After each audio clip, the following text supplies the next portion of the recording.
안녕하세요. 껍데기는 가라, 알맹이만 와라. 저는 본캐는 환경활동가이고 부캐는 동네 플라스틱 간섭러, 오지랖을 부리는 고금숙이라고 합니다.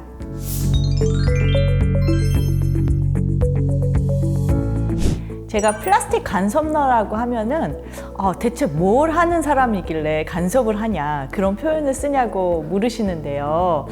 간섭한다는 것은 예를 들면 동네를 지나가다가 물티슈나 랩 같은 일회용품을 쓰시는 분이 계시면은 그거 말고 이건 어떠세요? 하고 계속 오지랖을 부리면서 쇼핑 호스트처럼 권하는 건데요. 화장실에서 만났는데 제가 이렇게 대나무를 쓰면 궁금해 하시죠. 그거 예쁜데 그런 거 어디서 사요? 라든지 왜 그거 쓰세요? 하면은 플라스틱 칫솔이 300년간 안 썩더라고요. 예쁘기도 한데 이건 빨리 썩어요. 이런 식으로 계속해서 권하는 건데요.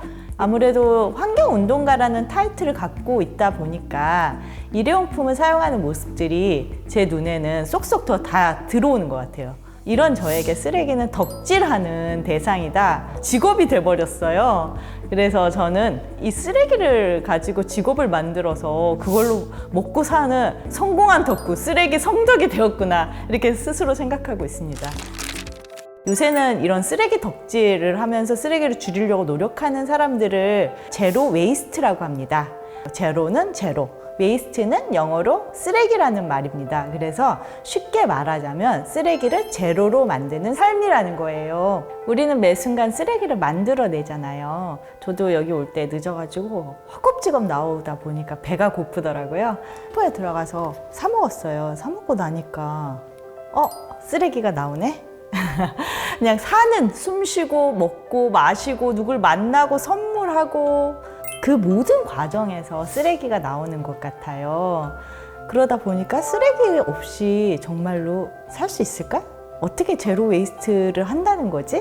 이렇게 궁금하신 분들이 많을 것 같습니다. 제가 처음부터 사장이었던 건 아니고 정말 어쩌다 사장이 된 건데요. 저는 한 20년 전부터 망원시장 근처에서 살고 있습니다.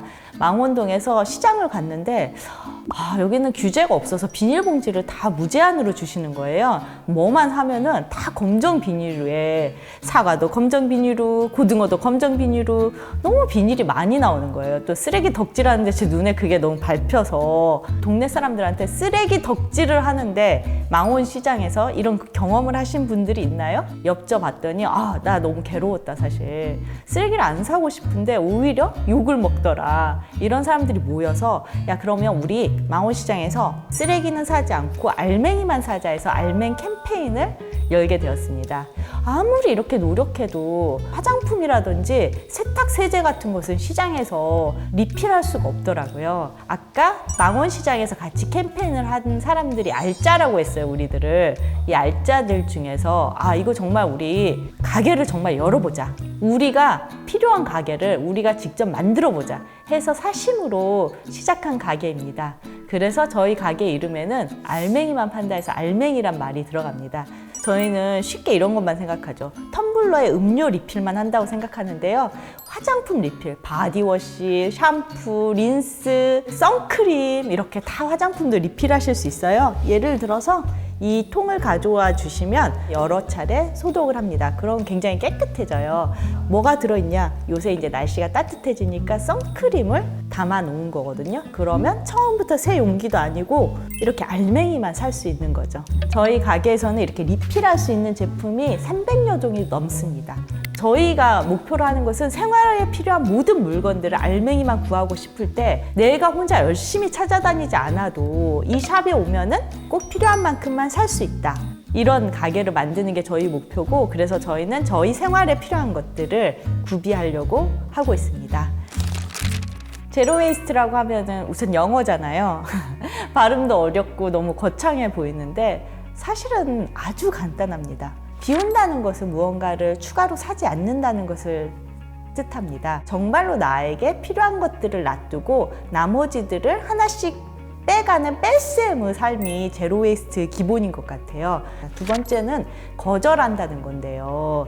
제로 웨이스트 한다면 다들 빨대, 스탱 빨대 사는 거지, 종이 빨대 사는 거지, 뭔가 사는 거라고 생각하는데요. 그동안 습관대로 써왔던 것을 거절하는 건데요. 시장에 가서 다들 김밥만 사 먹어도 검정 비닐봉지에 김밥을 담아주세요. 근데 그게 들고 오면은 쓰레기가 되잖아요. 그럴 때는 과감하게 거절해 주시는 거예요. 세 번째는 내게 온 것들, 내가 지니고 있는 물건들, 이제 필요한 것만 남았겠죠? 양발 하나를 샀어요.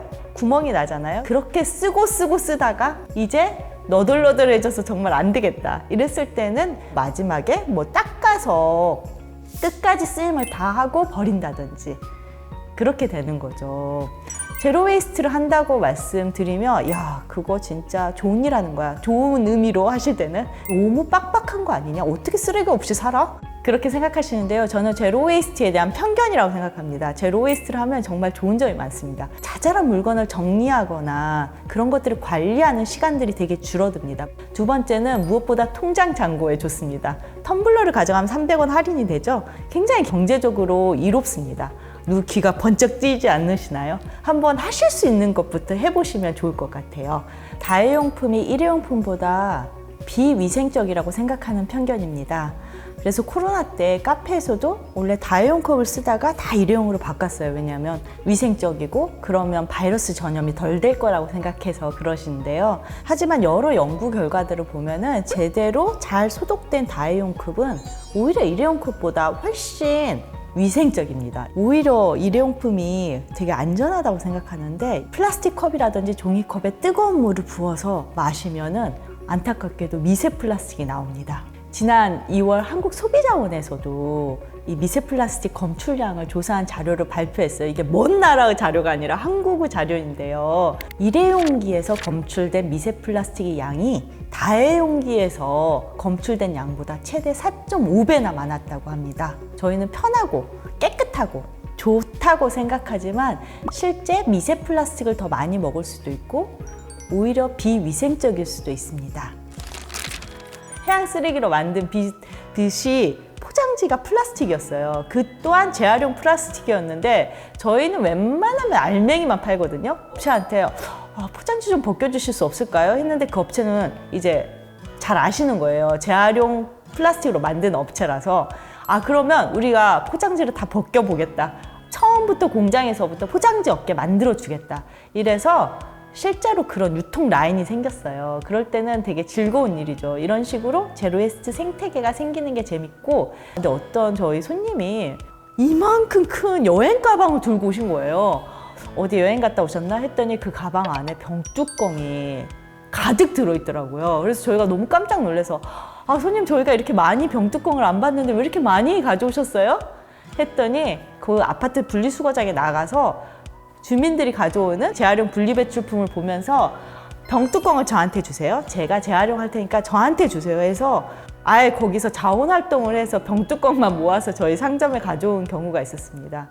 저희 가게 오시는 분들이 광명에서 오시고 일산에서 오시고 저기 전주에서 오셔서 우리 동네에서는 화장품을 리필할 수 없어서 알맹상점 서울까지 와서 한 번 살 때 많이 산다 이렇게 말씀하시거든요. 안타깝지만 또 어떻게 생각하다면 많은 곳들이 다 제로웨이스트 샵 리필 스테이션이 될 수 있다고 생각합니다. 작은 정육점, 작은 과일 가게 이런 동네 가게들은 제가 조금만 노력하거나 장바구니라든지 용기를 가져가면 사실 이름이 안 붙어서 그렇지 작은 제로웨이스트 상점입니다. 하나하나 제로웨이스트 상점인 거죠.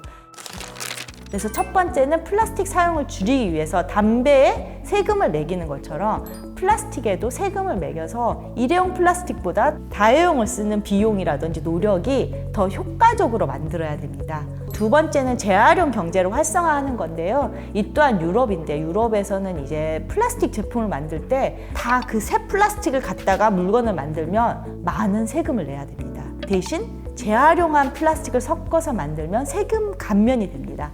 이런 것처럼 해서 코카콜라 같은 곳이 언제까지 우리 코카콜라 병의 50% 이상을 재활용된 플라스틱으로 만들겠습니다. 이렇게 선언을 하거든요. 이렇게 제도가 되어 있어야지 다회용 시장이 살아나고 국민들도 텀블러를 더 열심히 이런 다회용품을 더 많이 들고 다니는 거죠. 스페인 같은 데서는 스페인이 와인으로 유명하죠. 올리브유라든지 와인으로 리와인 프로젝트라고 해서 와인병을 다시 가져다 주시면은 깨끗하게 세척해서 재사용하는 그런 프로젝트들을 하고 있고요. 핀란드에서는 리팩이라고 합니다. 다시, 리는 다시라는 뜻이잖아요. 리팩은 뭐냐면 택배 상자를 다시 보내면 얘를 다시 사용하는 거예요. 40번 이상 다시 사용한다고 합니다. 첫 번째는 저는 정말 미치도록 갖고 싶지 않으면 새로운 물건을 사지 않습니다. 제가 지금 착용하고 있는 모든 옷도 사실은 다 중고입니다. 그래서 저는 새 물건을 웬만하면 사지 않되 중고로 산다든지 이래서 제가 필요한 물건들, 정말 갖고 싶어 하는 물건들은 굉장히 또 즐겁게 누리면서 삽니다. 그리고 제가 가장 중요하게 생각하는 것은 물건 총량제예요. 바로 집에 들어오는 물건의 개수를 정해두는 거예요. 저도 이제 물건을 막 비운다고 해도 이 세상에 너무 좋은 물건이 많잖아요. 그러니까 막 갖고 싶은 거예요. 하나를 보면 의류 아니면 전자제품 이런 식으로 그릇 이런 식으로 해서 크게 범위를 지어놓고요. 여기서 새로운 물건이 하나 들어오면 하나를 뺍니다. 그래서 전체적으로 총량을 맞춥니다. 이렇게 해주면은 요새 유행하는 미니멀 라이프를 아주 쉽게 그냥 자연스럽게 실천할 수 있게 되고요. 물건이 좀 줄어들면 청소를 조금 게을리해도 그렇게 지저분해지지 않습니다.